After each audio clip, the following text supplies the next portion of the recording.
Welcome back. I'm Emily Chang.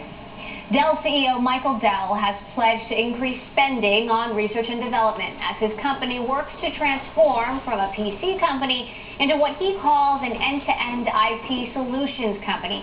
Dell spent around 1.5% of revenue on R&D last quarter, which is relatively low compared to Dell's peers like HP and IBM. Earlier today, in an exclusive interview, I asked Dell about how much more he plans to spend.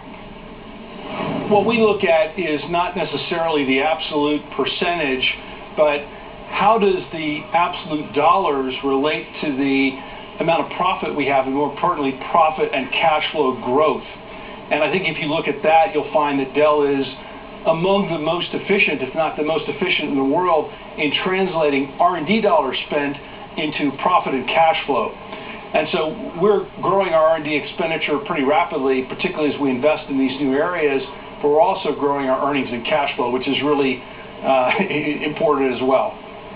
And you've been making acquisitions. You've got $18 billion in cash. How much of this transformation is going to be an acquisition-driven transformation?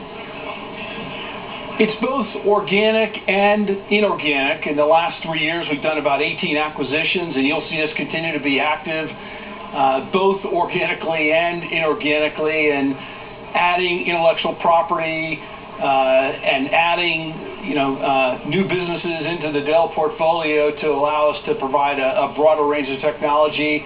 We've been active in storage and security and systems management and software, and I think these are the areas that you'll see us continue to be active in. Now, Dell clearly benefited from all of the uncertainty surrounding HP's PC business. Now that Meg Whitman has said HP is firmly committed to it, are you seeing a surge in competition at all from HP? Well, I think their recent results speak for themselves. What I would tell you is that we gained share pretty much across the board. And in the server space, we're now #1 in the United States, in China, and India. We were the only company among the top 3 to grow in all 3 major regions of the world. And so we're gaining share and growing in the most critical areas, and we're growing, as I said earlier, our profitability. So margins grew 370 basis points in the past year.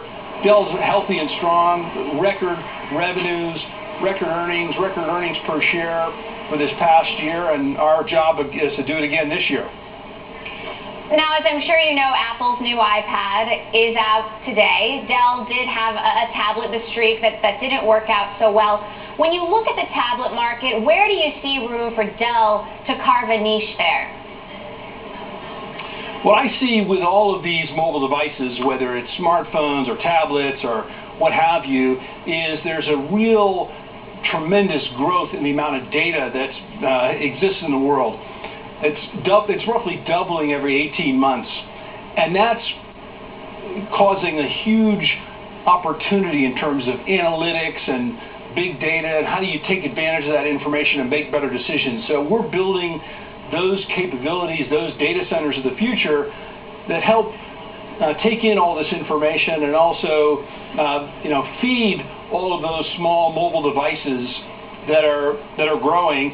Let's not forget that there are about 380 million PCs sold a year. So the combination of all the smartphones, the tablets, the PCs, lots of data being consumed and stored, lots of opportunities across the ecosystem that Dell participates in.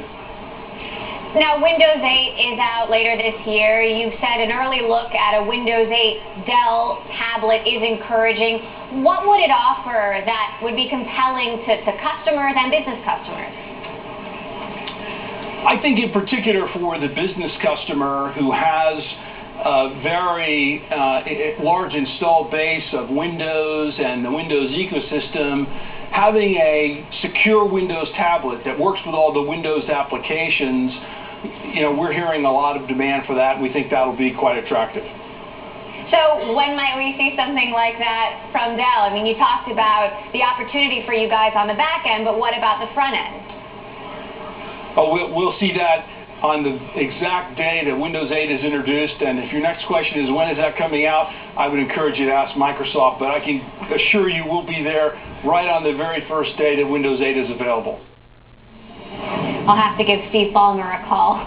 For more of my exclusive discussion with Michael Dell, check out our new technology webpage, Bloomberg.com/technology. Also the Bloomberg app for the iPad, where this and other interviews from Bloomberg West are available online.